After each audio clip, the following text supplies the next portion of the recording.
सब लोग देख रहे हैं ना, उधर से पीछे वाले को दिखाई पड़ रहा है भैया भाभी।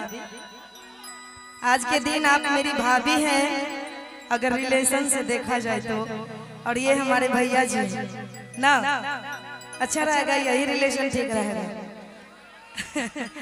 नहीं तो जीजा जी बनाएंगे तो बहुत सारे जीजा जी के भाई भी यहाँ आए हुए हैं, संभर के रहिए। हमको लगता है यहाँ से बच के नहीं जाएंगे, इसलिए भैया बनाने में अच्छा फायदा। बहुत सारे भैया भी हैं नीचे, अच्छा रहेगा। और ये भाभी है ना, भाभी के लिए कहेंगे सुंदर सा लाइन, भैया इसको बनाइए ना, पूरा प्लेन लग रहा है। हेलो हेलो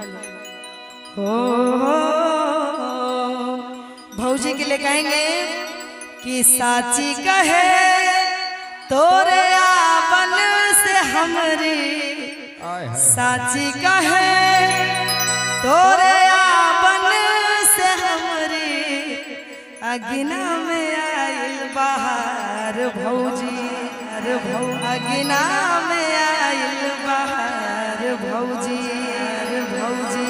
लक्ष्मी की सूरत ममता की मूरत, लक्ष्मी की सूरत ममता की मूरत, आँखों में हमारे भौजी, ऐसा क्या?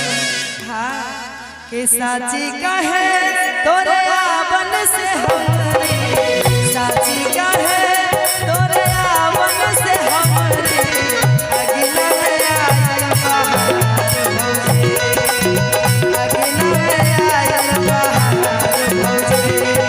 लक्ष्मी की सूरत ममता की मूरत, लक्ष्मी की सूरत ममता की मूरत, लाखों में हमार भौजी, लाखों में हमार भौजी। बहुत धन्यवाद, क्या बात है, ओहो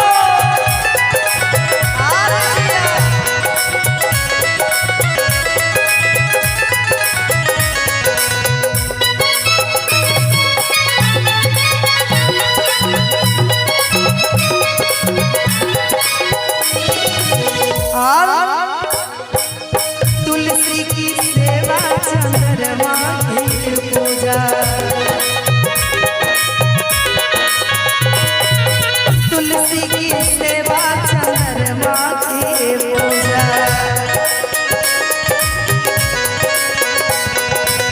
जब से पड़ा भौजी तेरा पग फेरा,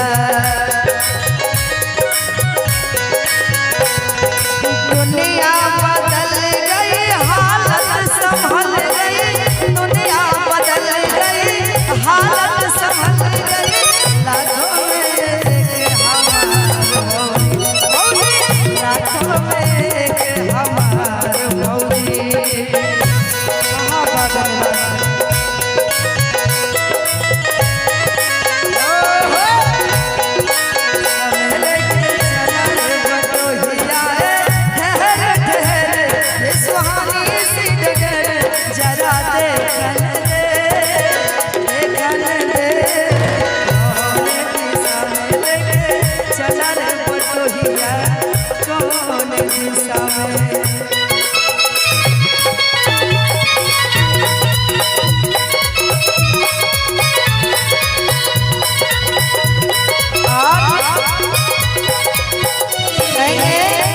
जब से भौजी आई है घर में तब से रौनक ही रौनक है, जिधर देखो उधर रौनक ही है।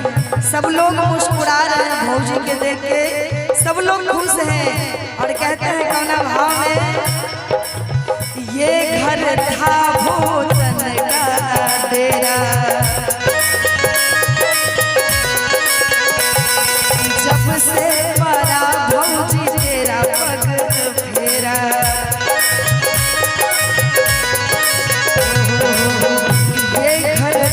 भूतन का डेरा, जब से पड़ा भौजी तेरा डेरा, दुनिया बदल गई हालत संभल गई,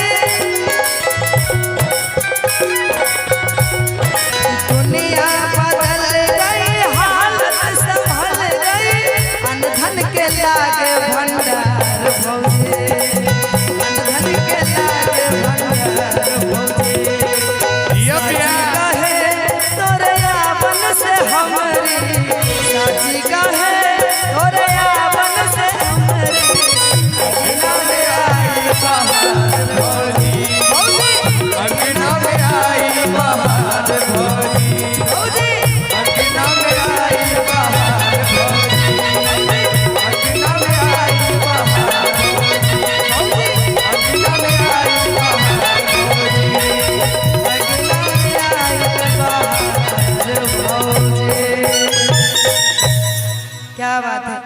बार जोरदार ताली बजनी चाहिए और कहेंगे